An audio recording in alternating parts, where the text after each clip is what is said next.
طعامك فلا تبتلنا، ومن الزقوم والضريع فلا تطعمنا، ومع الشياطين فلا تجعلنا، وفي النار على وجوهنا فلا تكببنا، ومن ثياب النار وسرابيل القطران فلا تلبسنا، ومن كل سوء يا لا إله إلا أنت بحق لا إله إلا أنت فنجنا.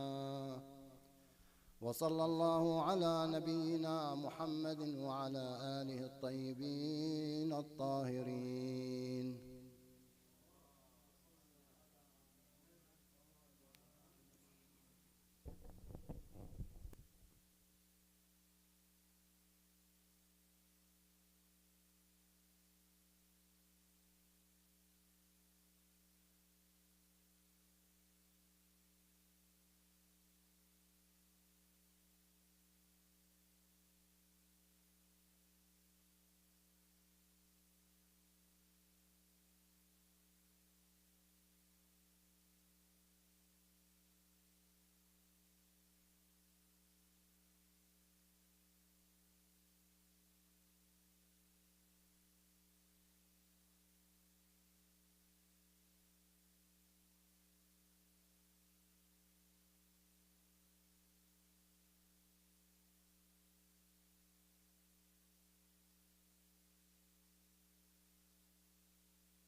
أفلح من صلى على محمد وآل محمد.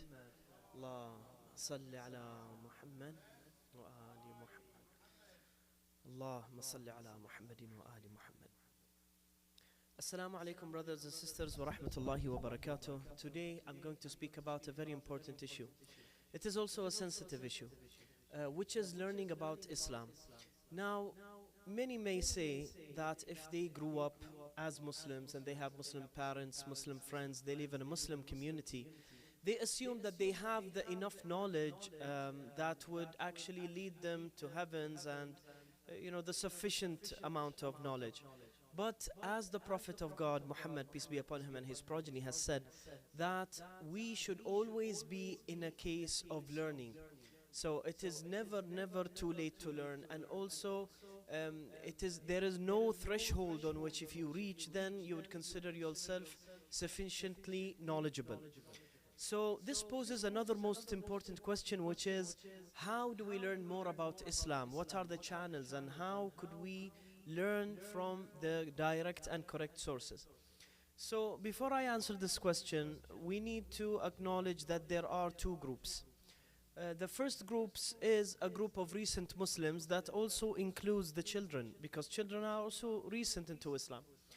And the second group is people who have fully matured into Islam and they understand a lot of legislation regarding Islam. So both of the groups need a different way of learning also. So when we talk about the first group, which is recent Muslims, they first must know that there are some scholars and there are some books that are giving inaccurate descriptions of Islam or the Islamic legislation.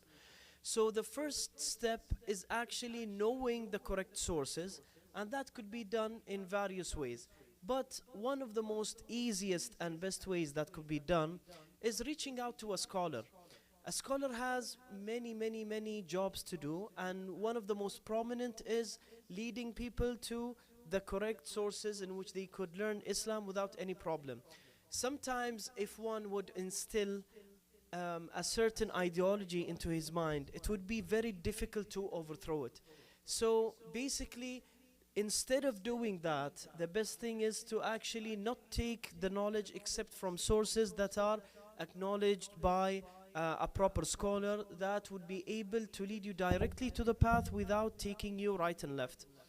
So that is the first thing. The second thing is that there needs to be a constant relationship between you as an individual and people that could lead you to the direct legislation of Islam, whether they be scholars or non-scholars. So you may find that at this day and age, there is a lot of technological ways that are also convenient for you to learn more about your Islam. Even some of the offices of the sources of emulation, al-Maraja', they do have actually some social media accounts, and they have, a Facebook, Instagram, sometimes even a YouTube. And within these channels, every day one may be able to learn at least one thing about his religion. This is the ideal thing. There is a narration by the Prophet Muhammad, peace be upon him, and his family that says that man tasawa yawmahu fahuwa maghbun. The person that has 2 days of his days equal is a person of low luck. So basically, we need to in each day at least learn one more thing, whether it be in religion or in other aspects. But the idea is as such. If we stay put and freeze in a certain level, then this means that we are not going to continue to prosper. That is the first thing. The second thing, it would be easy to lose the knowledge that you already have.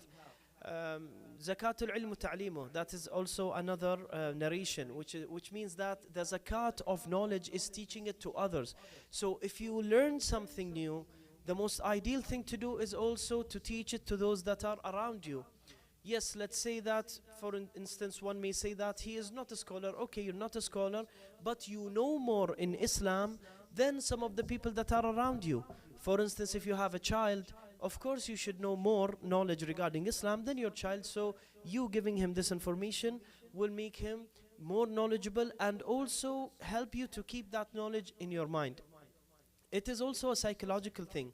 Whenever you are receiving knowledge, you are receiving it with, let's say, 60% attention. But when you are giving knowledge, you are more attentive. And this is why some people tend before exams to teach their other pupils and colleagues some of the things that are regarded in the examination that they're going to have. And the reason for that is not only that they want to help others, but also help themselves. When you're teaching somebody else, you're going to a lower level. You're trying to explain things that are easy to you, and you're trying to break them down into smaller terms to make it easier to digest for the other person. But at the same time, you're making it easier to digest for yourself.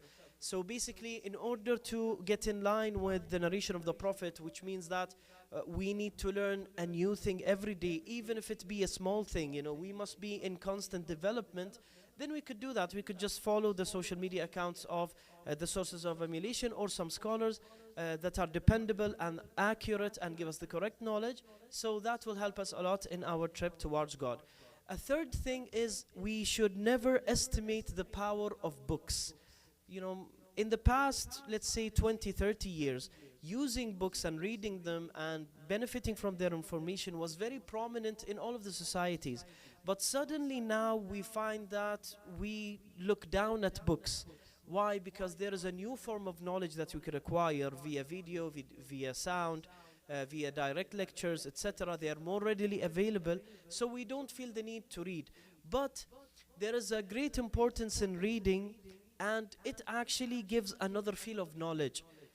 Even in schools or in academia and universities, they prove that when you are going to receive any knowledge, it is best to actually initiate with all of your senses, not only one. So if someone is receiving knowledge only by hearing, then he is benefiting, to an okay level, but he could improve even more if he does initiate with his other senses also, by reading, by communicating with others, etc.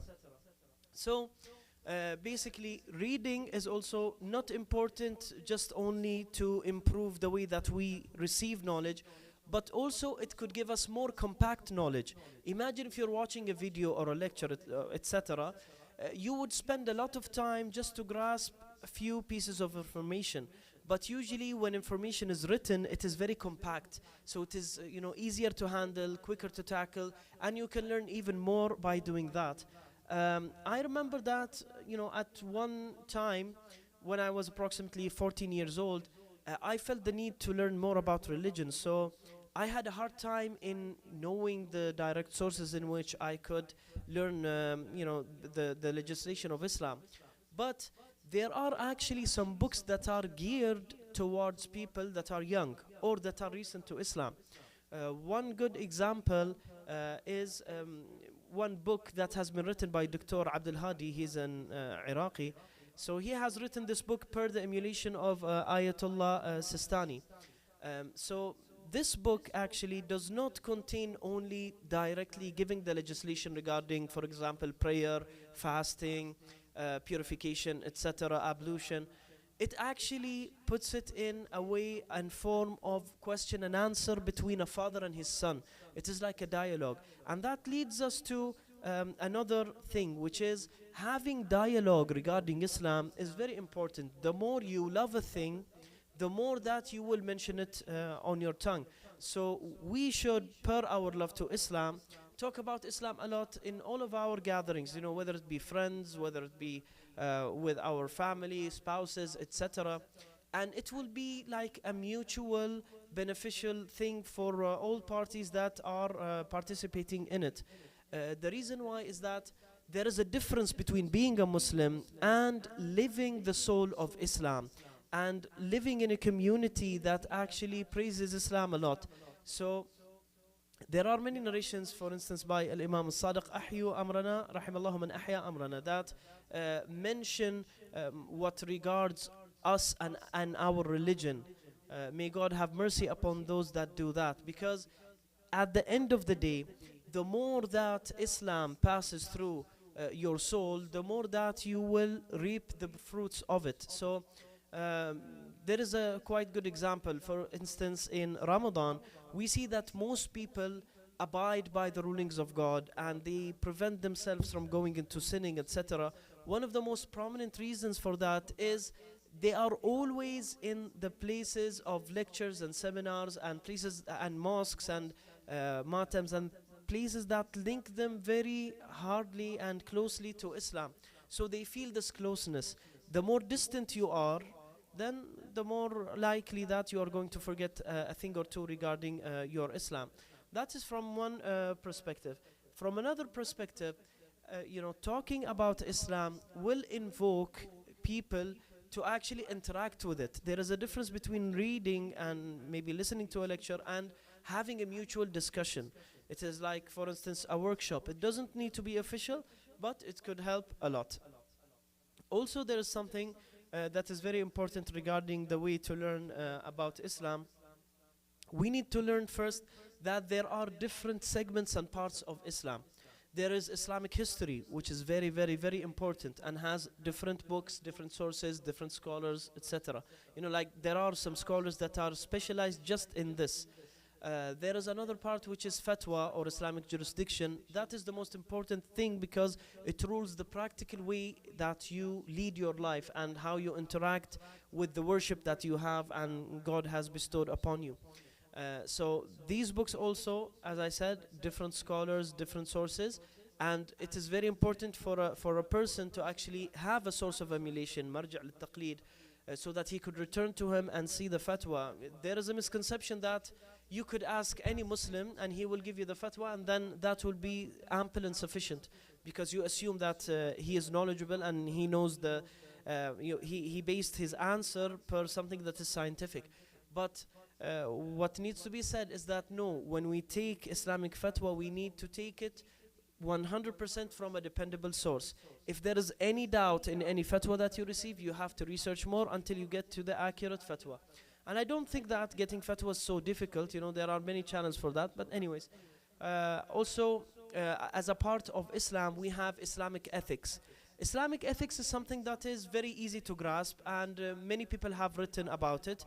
And it doesn't really require a high-ranking scholar so that you would be able to deliver you the knowledge regarding this. No, everybody by himself could read many of books regarding ethics, and even the books of the narration of the Prophet Muhammad, peace be upon him, and his progeny, to see and read more about the ethics of the Prophet. And we have another narration by Imam al-Sadiq that says لو علم الناس محاسن كلامنا لاتبعونا, that if people know the glory of our words, they would follow us directly.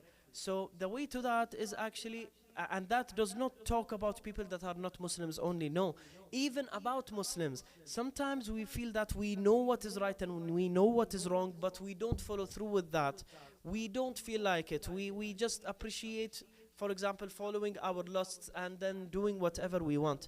So in order to evade that and in order to protect ourselves from this big problem, we follow the narration of Imam Sadiq that says we need to listen more to what they are saying and see more of the glory of Islam through their words, and through that we will feel more spirituality that will be able to develop us even more. So that is an important issue.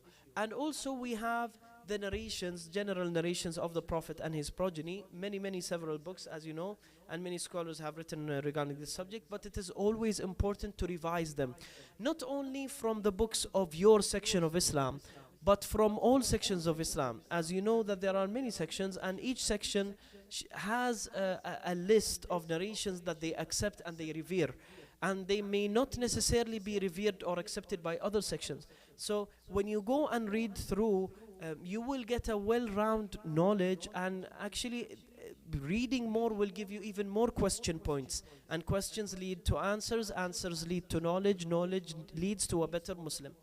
So even the Prophet Muhammad, peace be upon him, he said اطلب العلم ولو في الصين, that seek knowledge even if it may be in China. China was given as an example, like a metaphor in that day, because it was the start of the Silky Road, which is the road of trade. So basically whenever they wanted to say that something is far, they would say it is in China. So he says even if it is far, go ahead and seek the knowledge. And also you will never see in any narration of Ahlul Bayt that they are setting an age for learning. Basically just as soon as one would grasp the primitive information that is around him, now we could start with teaching him. And there is a wide misconception that children, especially small ones, like less than 5 years of age, we always say هذا جاهل ما يفهم, he's very young, he does not understand. But what the truth is that they could grasp more knowledge than we could think. So anyways, this regards the people that are recent to Islam, or people that need more well-renowned knowledge regarding Islam. There is another group, which is a group that already know a lot about Islam. Maybe they have read before, they've been attending to lectures forever, or they've been Muslims forever.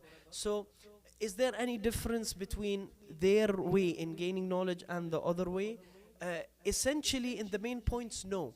But there is another thing, which is that everybody should have an ambition.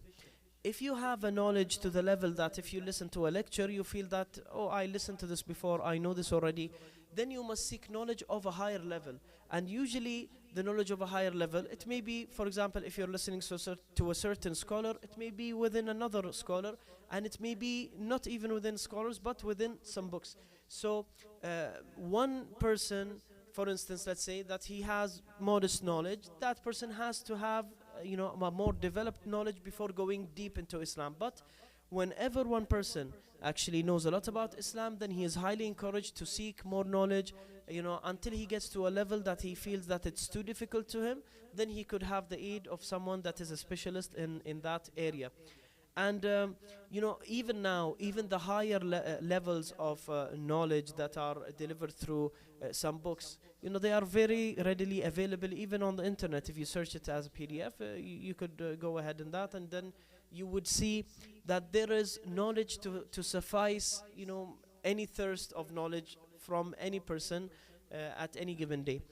So anyways, when we look into the issue of learning about Islam, not only do we need to change our way in receiving knowledge and the way in which we commit to it, like we need to commit a lot to gain knowledge, but we also need to understand that one part of piety is knowledge.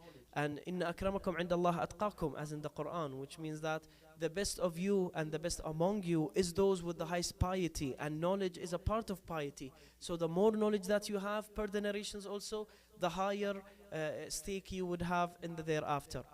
So anyways, all in all, what I wanted to say is that when we want to learn more about our Islam, we need to first remove all the obstacles, and the first one is the psychological one within our hearts that says, oh, I know enough, I don't need any more, plus I am so busy, I am so occupied. If we get to a level that we're too occupied to learn about our religion, then this means that we are just earthly beings, we don't have any ambitions for the thereafter.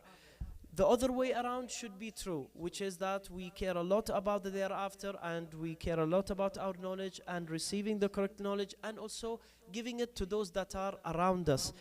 In the narrations also, that the people will be dispersed in heaven per how good they were in this earth and how knowledgeable they were. So if you love someone, the best gift that you give to him is the gift of knowledge. You could, it doesn't need to be something that is, so formal. No, it could be just like a walk, and then both of you would be speaking about things regarding your religion. And there are actually some narrations that say that the best of your brothers is the brother that when you see, he would remind you with God. There are people like this, sometimes even they're not scholars, but whenever you see them, like the enactment of Islam. They try to follow Islam in every single way. Our Islam is very wide and very deep. As Amir Mu'mineen, peace be upon him, has said, إِنَّ هَذَا الدِّينَ عَمِيقٌ فَأَوْغِلْ فِيهِ بِرَفْقٍ, that this religion is very deep and wide. So venture through it very carefully. Don't haste your way. Don't take knowledge from anywhere. Be attentive, be focused. Go ahead and then fight the fight and talk the talk and walk the walk until you get there. So when we want to learn about our Islam, we need to always put the narrations of Ahlul Bayt and the Prophet Muhammad, peace be upon them all, and we have to actually try to enact every single part of our Islam. Let's give an example. So in Islam we have many recommendations. Even when we have let's say an issue that is purely earthly, for example, relieving oneself, you would have some recommendations, like one should enter the restroom with his left foot and then exit with his right, and there is supplications and dua. One would need to say Bismillah, one would need not to face the Qibla, etc. In every single thing and every single action that you would do, there is a recommendation in Islam.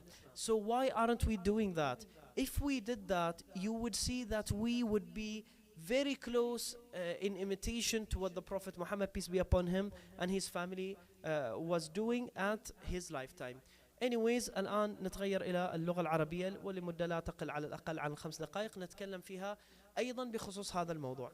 مسألة التعلم من أهم الأمور فيها هي مسألة اللغة أيضا. كثير من الأحيان الإنسان يواجه بعض العوائق ما بينه وبين دينه بسبب لغته.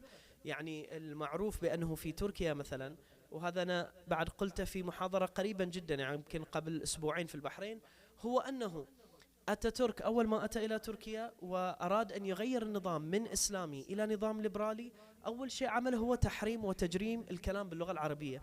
وكان الشخص الذي يتكلم باللغة العربية يحبس، يسجن، يعطى مجموعة من الغرامات، ويوضع عليه أيضا سرج الفرس عشان الإذلال، ويمشى به بالأسواق. فبعد فترة الناس وصلت إلى درجة أنها تقرأ القرآن بصوت حسن ولكن ما تفهم معانيه.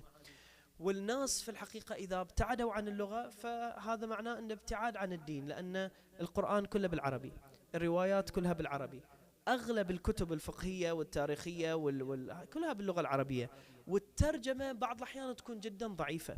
فلطريقة لمساعدة أبنائنا وأولادنا للوصول إلى الديانة بشكل تام هي إيصالهم إلى اللغة العربية بشكل صحيح. هذا هو الجسر الذي يمدهم بدينهم. يعني بعض الأحيان مثل ما يقولون في ذاك المثل أنه إذا أطعمت شخصا سمكة فسوف يشبع يوما، وإذا أعطيته صنارة فسيشبع للأبد. فإحنا نعطيهم الأدوات. ما في أحد يدوم إلى أولاده، خلاص يعني واحد محدود. يعني لما أنت تنظر إذا الشخص مثلا عمره 27 سنة 25 سنة وعنده أولاد، إيش قد راح يبقى وياهم؟ 40 سنة 50 قول 60 سنة. وش قد من هذه ال60 سنة راح يكون باتصال معهم ومثلا بحوار معهم حيال الدين؟ هذا بيكون مثل ما يقولون نسبة جدا قليلة وجدا صغيرة. فبالتالي الواحد ما يقدر يقول أن أنا موجود لعيالي، أنا راح أحميهم من الفتن من البدع من المشاكل كذا إلى آخره.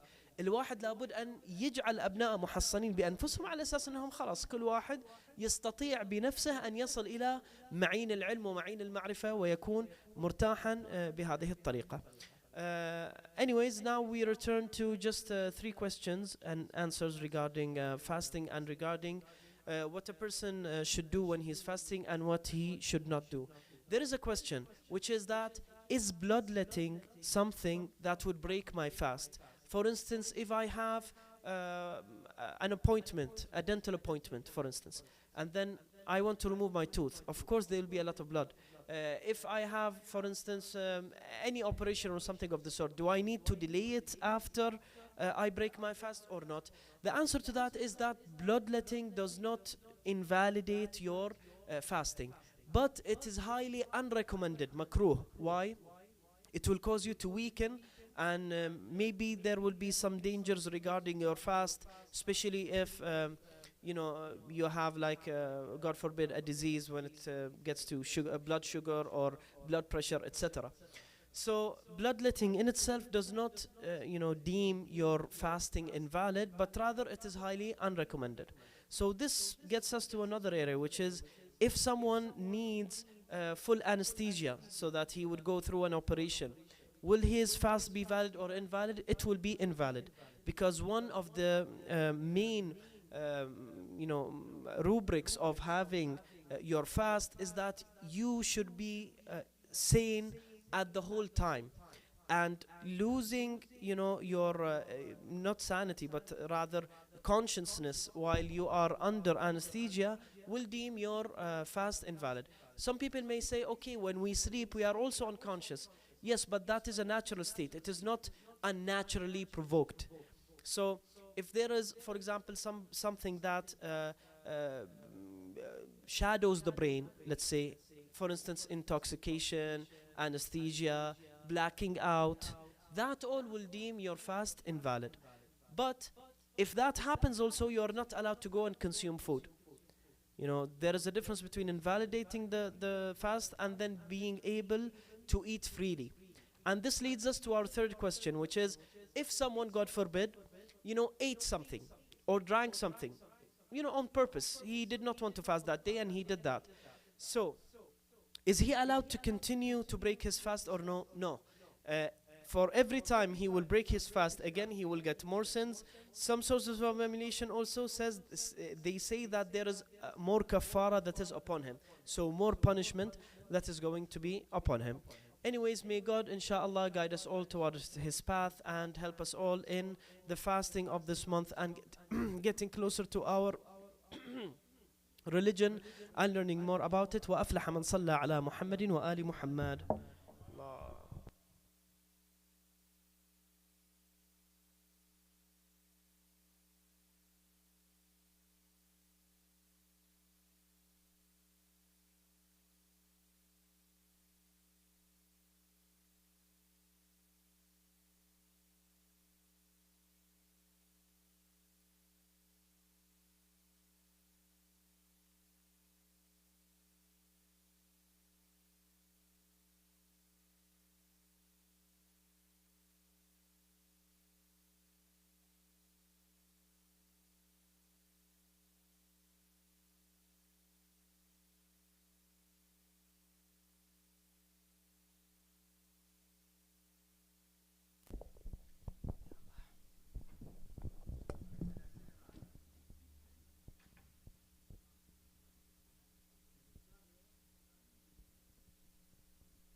Brothers and sisters, now is an open question and answer session, discussion session. So if there is any sort of questions regarding Islam or this lecture, whether it be in Arabic or English, then I'd be happy to oblige. Even if there are no questions, please make some up so that we benefit from this time.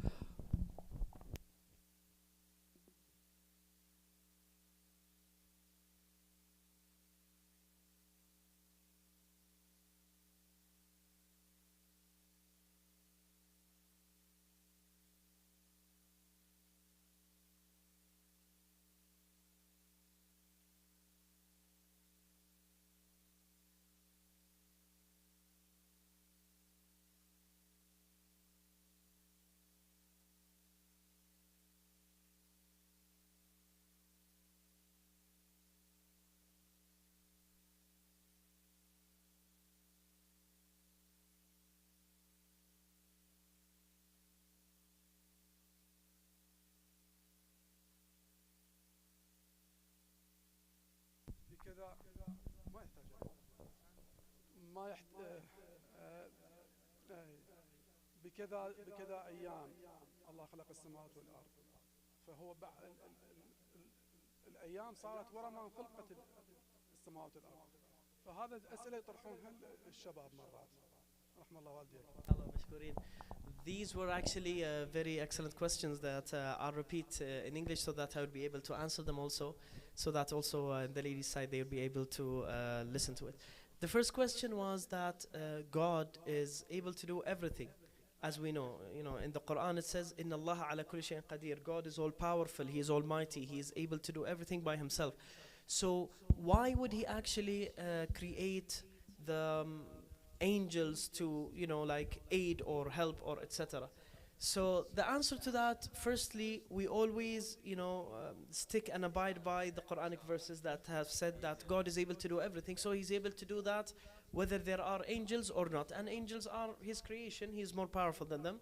That we all know. But now the second part of this answer is the most important, which is that creating these angels and creating all of the creation basically is due to one of the narrations that have been mentioned. I can't recall now who actually said it. Was it Imam al-Rida or Imam Ali Zayn al-Abidin or Imam Ali ibn Abi Talib? They have said that God has chosen to create this world per al-asbab wal-musabbibat, per cause and effect.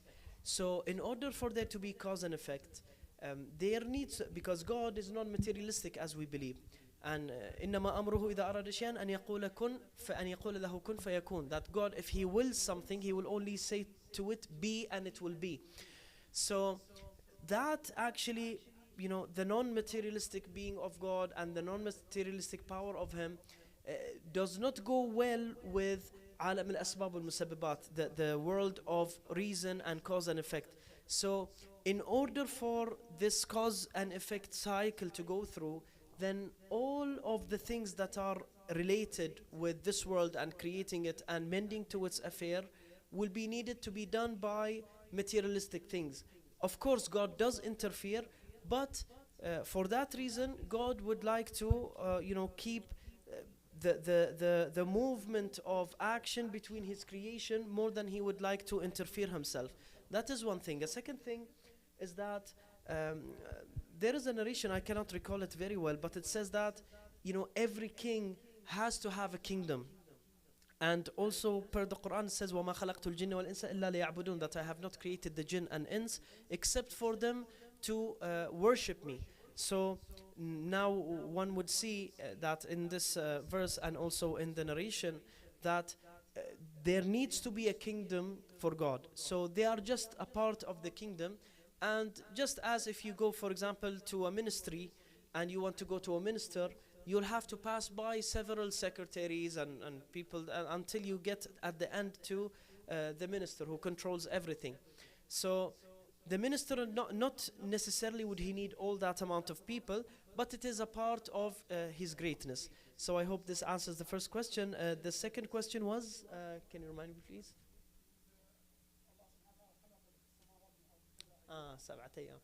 This is also a very nice question, which says that in the Quran it says that God, not only the Quran, even the Bible, even the Old Testament, they say that God created the creation within several days. The Quran sets it at 7 days. So within these days, God has created the heavens and the earth. Now the question is that how would we have days before having the celestial beings? Because the sun and the moon, they are actually the things that set time for us. I want to remember the verse regarding the crescent.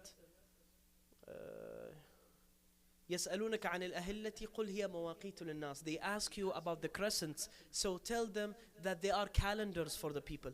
So the calendars are set by the celestial beings, such as the sun, such as the moon.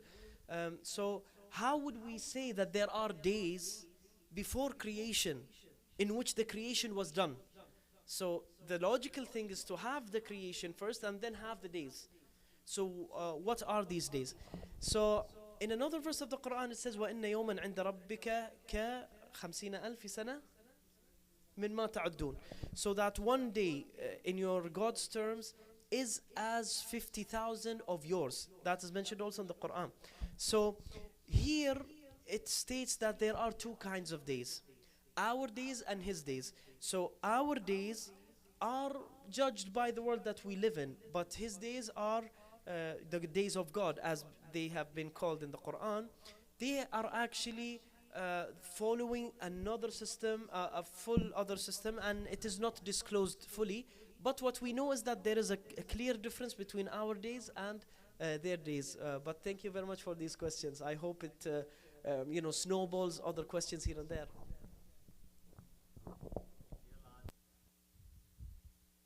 What is the best things we can do with these last 15 days of Ramadan? That is an excellent question, and actually I can't even fathom how to start answering this, because every day would be faster than the day that is before it, and soon enough we'll have Eid in front of us. I can't even believe that 2 weeks have passed from the holy month of Ramadan. But the best thing to do in these final 15 days is, first of all, we need to set to ourselves a schedule for worship, because we as people, we do not commit. That is our way. But if we at least set a plan, per research that has been very recent, it says that if a person writes a plan, he would follow more than what of his recommendations and requirements than he would if he did not have a plan.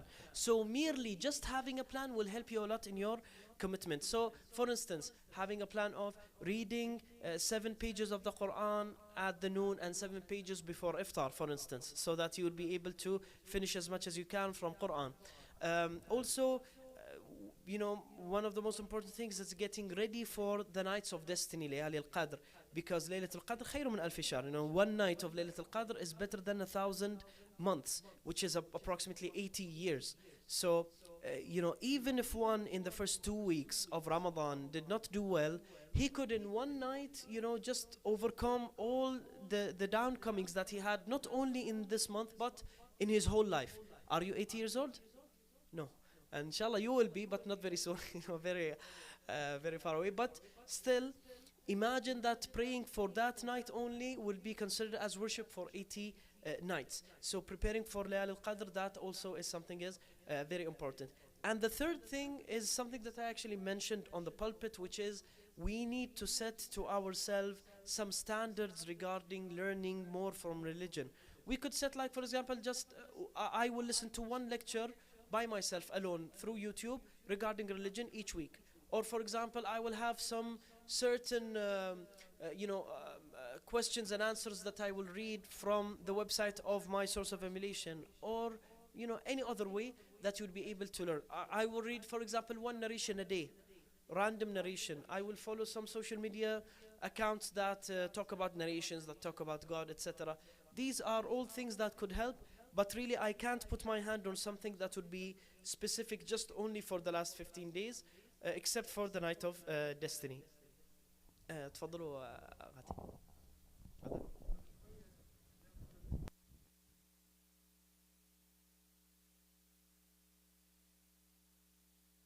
وأهمية تعلم اللغة، وكيف أنه المصادر الدينية كلها باللغة العربية، وتنوع المصادر وأهمية المصادر بالعربية، وأنه تعطيك معلومات أكثر من أنه تكون مترجمة، وأحيانا حتى المترجمة ذكرت أنه يعني ما تكون كافية.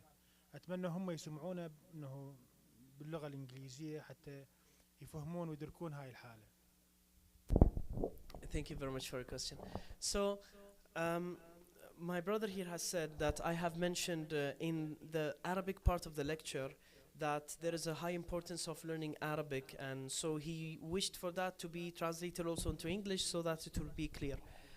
What I said actually is that the first barrier between one person and his religion is the language itself. Even Christians, for instance, when they want to read their Bibles, they have to pass through several filters. First it was in Aramaic, then it was translated to Hebrew, then it was translated to Latin, then it was translated to English and other languages. So many is lost through translation. And when the person wants to actually learn hands-on about his religion, he needs to know the Arabic language, because the Quran, the narrations, the most prominent books are all in the Arabic language. So in order for one to actually benefit more and be able to study regarding religion, and also listen to the different lectures, because most of the lectures regarding Islam is Arabic, and that makes sense. Basically, learning more about the religion is also equal to learning more about the language in which your religion is written. And there is a narration, I believe, by Imam Sadiq, peace be upon him, that says, "Alimu awladakum al-Arabiyya," teach your kids Arabic, because it is the language of the Quran. So basically, and also there is just one last thing I want to add, which is there is a different experience when one learns the language than if he doesn't and he only reads the translation. There is a certain beauty and romance in the Arabic language. So, when you learn the language and read the Quran for the first time in that language, and you understand word by word, it will be an overwhelming feeling. So I hope this prompts our young ones to, inshallah, learn more about the language and try. Actually, I have a story, a very quick one. Just before I came to Bahrain, one African guy, he's from Uganda, he embraced Islam. And when he did that, he came to me and he wanted me to teach him a little bit of Arabic. So I told him I don't have time for that. I apologized. But, I told him, go to such place and search for such application, do such thing. So I was surprised that he then learned Arabic very quickly. Within 2 weeks, he learned a lot of words and a lot of phrases, and all that only based on Google Translate. So each day he would write 10 new words in his language, in Ugandan, and then he would turn them into Arabic, and he would memorize them and try to listen to the pronunciation, and then suddenly, within 2 weeks, he was able to initiate a small but broken conversation with me, but I enjoyed very much. So there is a saying that says, if you want something, you'll get there even alone. So basically, if one wants to learn the English language, then English, Arabic, any language, Chinese, let it be any language. If he has the inspiration within himself, then he will get there, however long it would take. But generally, to learn a new language, you would need at least 6 months of learning, like 9 hours a day. So if one would learn by himself, maybe it would take him 2 years, but he will, inshallah, eventually get there. Let's take a final question before we finish this session for today. I don't want to take more of your time, even though I enjoy the company.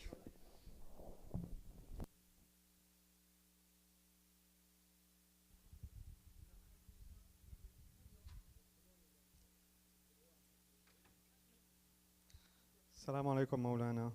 سؤال نوعا ما شائك شوي عن موضوع كنت عم بقرا عنه امبارح، موضوع أهل السنة والجماعة ورأيهم بكفر أبو طالب عليه السلام، واللي اتضح لي أنه يعني النقاش الذي لا ينتهي، اللي رواياتنا بكذبوا رواياتهم ما من يعني معروفة القصة. بس أحد الشغلات اللي لفتت انتباهي أنه أحد دفوعنا هي أنه حتى معاوية بمراسلاته مع الإمام علي عليه السلام ما حسن مثلا يحتج أو يشنع على الإمام علي عليه السلام بكفر أبو طالب. فأنا كان أول تصور عندي إنه أكيد هي شغلة من مثلا دسائس الأمويين أو ما شابه، بس لما وصلت لهالنقطة إنه حتى معاوية ما استخدم هالنقطة، فاللي خطر ببالي إنه هل بنعرف منشأ لهالفكرة منين إجت، شو سببها، ليش جمهور المسلمين بيقول بهالفكرة؟ هل عندنا فكرة عن الموضوع؟ شكرا على هذا السؤال. I'll actually translate it into English so that all of us could understand it. So the question is that some of the Sunni counterparts are saying that the uncle of the Prophet Abu Talib is actually an infidel and he's a kafir, so he would go to hell essentially. So my brother here says that he read a lot about this subject, and he saw that one of the things that we defend against this idea is that Imam Ali ibn Abi Talib and also Muawiyah ibn Abi Sufyan, they had constant feuds between them, not only wars, but also, in messages. And even, I'd like to mention this just to make this issue more clear, that sometimes even Muawiyah would be so disrespectful to Amir al-Mu'mineen that he would return to him an empty message. So there was a message that Ali ibn Abi Talib sent to Muawiyah telling him to leave the Levant, that the caliphate of the Levant was given to him by Umar, and so he told him, I am removing you from that state. I am now the caliph of the Muslims and I want to remove you there. So Muawiyah returned to him an empty message. And sometimes even when Muawiyah would talk and direct a message to Amir al-Mu'mineen, he would say, for instance, that we are cousins, and then Amir al-Mu'mineen would reply, لَيْسَ الْأَصِيلُ كَاللَّصِيقِ, that the original is not like the forged. So they would have linguistic feuds by messages. So within those feuds, never have Muawiyah said that, oh Ali, your father is a kafir, or your father is an infidel. And even at the time, as you said, in the time of the Prophet, nobody stated this idea. So the question is, from where did this idea stem? So this idea, like many other ideas, you cannot actually pinpoint a point in time nor a person that exactly said that directly. But when we look at the general trajectory of some of the scholars, such as Ibn Taymiyyah, and how they would be dealing with Ali ibn Abi Talib within their writings, we would see, roots of that. So basically, what they wanted to do is that they wanted to conflict us, because we say that the father of an infallible needs to be a good person.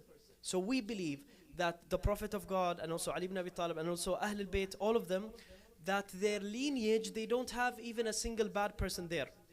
But what is said in some of the Sunni books is that Abdullah, the father of the Prophet, is in hell because he wasn't a Muslim. He did not reach Islam. And also Abu Talib, and also the grandfather of the Prophet, and many other people that they do say this regarding them. So the answer to that is that, there are certain feuds in which we have our own narrations and they have theirs, and they have their own point of view. This is not the case here. There isn't any narration that points out such thing. What is actually mentioned is that in the narrations is that you can't call someone a kafir unless Islam has reached him. If it did not reach him, he's not called a kafir, he's called someone that has doubt or has ignorance. And even that does not apply to them, because Islam was even after their age, so they cannot be related to ignorance. Basically, the Prophet and his family used to be on the religion of Abraham, which and Abraham says that I am a Muslim, per the narrations of the Quran. So basically, the idea that the father of Ali ibn Abi Talib is in hell is only to damage the image of Ali ibn Abi Talib, because in Al-Umayyad dynasty's time, they were spreading propaganda regarding Ali ibn Abi Talib. When Ali ibn Abi Talib was killed, what did they say there? They said, "Awakan Ali yusalli." Was Ali actually praying? See, Ali ibn Abi Talib, Imam al-Muttaqeen, they in the Levant, they did not know that was he a Muslim or not, was he praying or not. And even there is a story, I will finish my talk today with the story. One judge in the Levant, it was an Islamic judge, like he's the highest judge over there.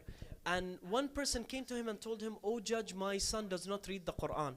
So he was angry with his son.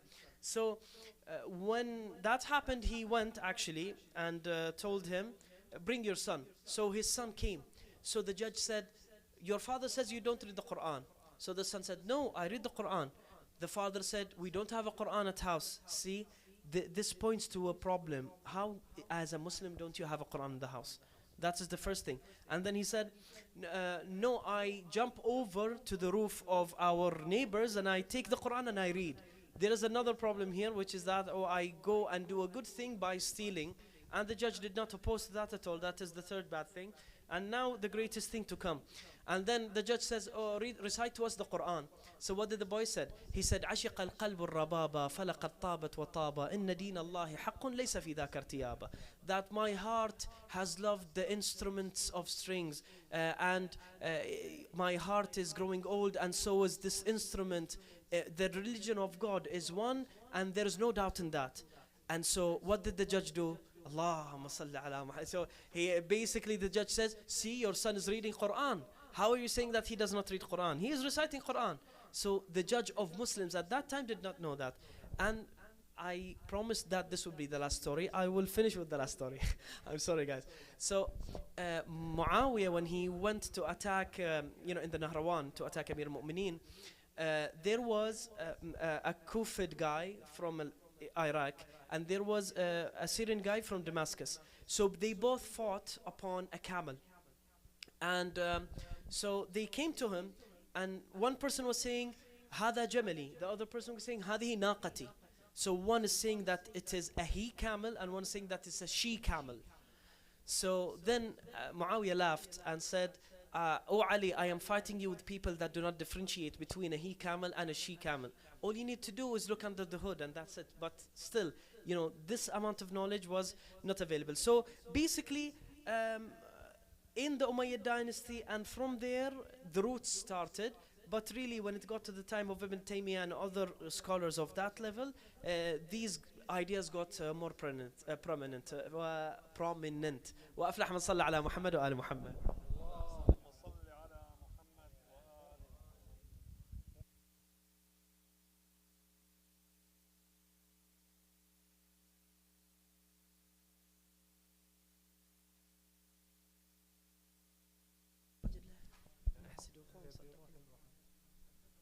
دقائق وشو 9:45 نقعد معكم ولا 10 وش شعورك انت اللي لا انا عادي